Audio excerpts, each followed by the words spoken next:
मी आमदार आणि मंत्री होण्याच्या अगोदर मी एक हिंदू आहे हे मी कधी विसरत नाही आणि त्यामुळे जिथे जिथे माझ्या धर्मासाठी मला प्रवास करण्याची संधी भेटते त्या संधीचं सोनं मी करतो। संजय राजाराम राऊतने पहिली स्वतःची लंगोट सांभाळावी, कारण का ती नाडी सुटत चाललेली आहे। संजय राऊत असे बोलले की आता जोडण्याची वेळ आली आहे, म्हणजे परत एकत्र म्हणजे शिवण्याची वेळ आलेली आहे।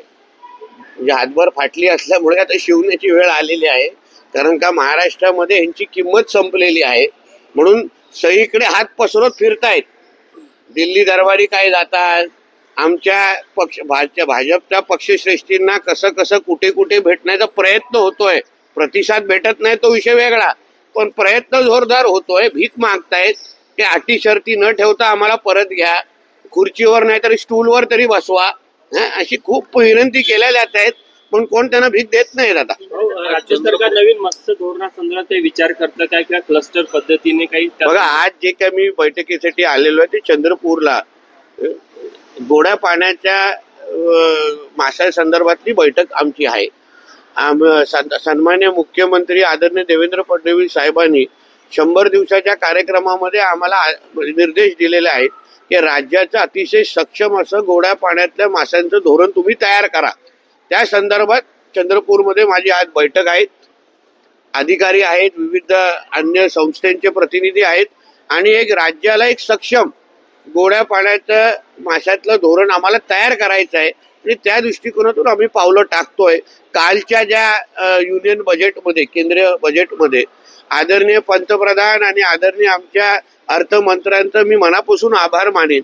काय माझ्या दोन्ही खात्याला, म्हणजे मत्स्य व्यवसाय खाता असो, बंदरे खाते असो, विकासाच्या दृष्टिकोनातून आणि रोजगार निर्मितीच्या दृष्टिकोनातून भरघोस अशी निधी आणि उत्पादन वाढवण्यासाठी आज आपला भारत देश, आज चीन आणि इंडोनेशियाच्या नंतर आपला भारत आहे। ज्या पद्धतीने काल अर्थसंकल्पामध्ये मत्स्य व्यवसायाला प्राधान्य दिलं गेलेलं आहे, शिप बिल्डिंग म्हणजे बांधणं, म्हणजे शिप बांधण्याच्यासाठी जे 25,000 कोटी जवळपास त्याची तरतूद केली गेलेली आहे। मॅरिटाईम बोर्डला पैसे मोठ्या प्रमाणामध्ये दिलेले आहेत। मला विश्वास आहे येणाऱ्या कालावधीमध्ये भारत महासत्ताच्या दिशेने जात असताना मत्स्य व्यवसाय आणि बंदरे हे क्षेत्र मोठ्या प्रमाणामध्ये त्याला हातभार लावतील। आज हिंदू गर्जना चंद्रपूरमध्ये या ठिकाणी होत आहे तुमची? आज धर्मसभा आहे आणि धर्मसभेसाठी मला आमंत्रण दिलं गेलेलं आहे।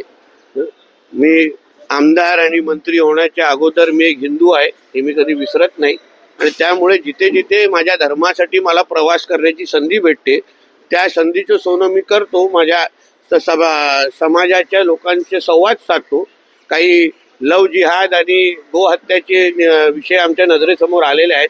आता मी सरकारचा प्रतिनिधी आहे आणि म्हणून त्यांना थोडा कडक इशारा आणि एकंदरीत सरकार बदललेलं आहे याची जाणीव करून देण्यासाठी आणि हिंदुत्वादी विचाराचं सरकार आहे हे जाणीव करून देण्यासाठी तिथे चाललेलो आहे। संजय देसाई बोलले की जर का मला संधी मिळाली तर एकनाथ शिंदे आणि उद्धव ठाकरेंना एकत्र आणण्याचा मी प्रयत्न करेन। हो, ठीक आहे, तसे प्रयत्न करत राहावे, पण त्याबद्दल एकनाथ शिंदे साहेबांचं काय मत आहे, अन्य आमदारांचं काय मत आहे याबद्दल थोडा विचार करावा।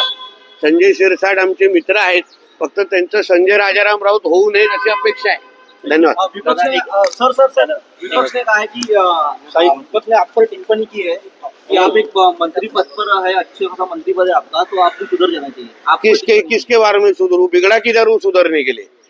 धर्म के बारे में बात करने वाले कभी बिगड़ते नहीं है। हम लोग सुधरे हुए हैं, उल्टे वो जो बिगड़े हुए जो लोग हैं जिनको अपना धर्म और इस्लाम ही अभी तक समझा नहीं है, कुरान में क्या लिखा है वो समझा नहीं ना, उनका सुधारने का वक्त आ गया है। संजय राजाराम राऊतने पहिली स्वतःची लंगोट सांभाळावी, कारण का ती नाडी सुटत चाललेली आहे।